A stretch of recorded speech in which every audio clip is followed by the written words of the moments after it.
पुढची एक महत्त्वाची बातमी छत्रपती संभाजीनगर मधली आहे। एका विवाहित महिलेनं गळफास घेत आत्महत्या केलेली आहे। छत्रपती संभाजीनगरच्या गंगापूर तालुक्यातला हा प्रकार आहे। पतीच्या कथित अनैतिक संबंधांमुळे पत्नीनं आत्महत्या केल्याचं समजतंय।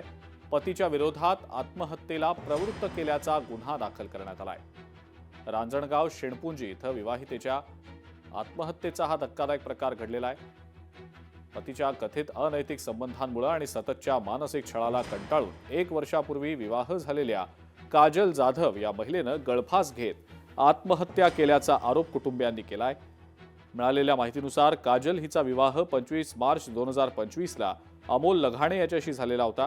अमोल हा कीर्तनात मृदंग वाजवणारा मृदंगाचार्य म्हणून ओळखला जातो। मात्र लग्नानंतर काही महिन्यातच त्याचे दुसऱ्या एका महिलेसोबत संबंध असल्याचा संशय निर्माण झाला आणि यावरून काजलला मानसिक त्रास, शिवीगाळ आणि मारहाण सहन करावी लागत होती। 1 एप्रिलला सकाळी काजलनं राहत्या घरी आत्महत्या केलेली आहे। या प्रकरणी पतीच्या विरोधात आत्महत्येला प्रवृत्त केल्याचा गुन्हा दाखल करण्याची प्रक्रिया सुरू आहे। पत्नीच्या कुटुंबियांनी कठोर कारवाईची मागणी देखील केलेली आहे।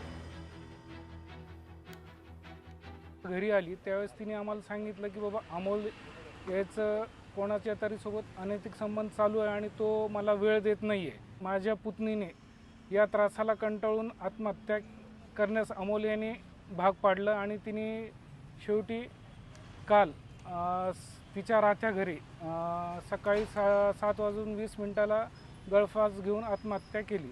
या आत्महत्येला कारणीभूत अमोल लगाने हाच आहे। सरकारकडे एवढीच विनंती आहे की आरोपीला तत्काळ अटक करा आणि या गुन्ह्यामध्ये अजून काही आरोपी निष्पन्न झालेस त्यांना सुद्धा या FIR मध्ये त्यांचं नाव गवण्यात यावे।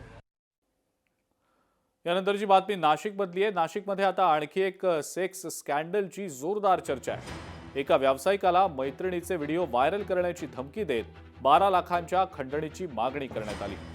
त्यातील 10,000 रुपये स्वीकारताना 4 संशयितांना पोलिसांनी ताब्यात घेतलंय। सातपूर पोलिसांनी या 4 संशयितांना सध्या ताब्यात घेतलेलं आहे। या व्यावसायिकाच्या कार्यालयातनं टॅब चोरी करून व्हिडिओ व्हायरल करण्याची धमकी देण्यात आलेली होती।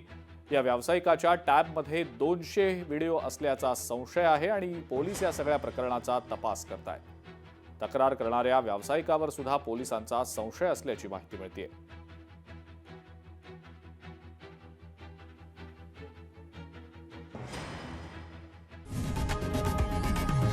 लोकशाही मराठी ऐका, पहा, जागरूक रहा।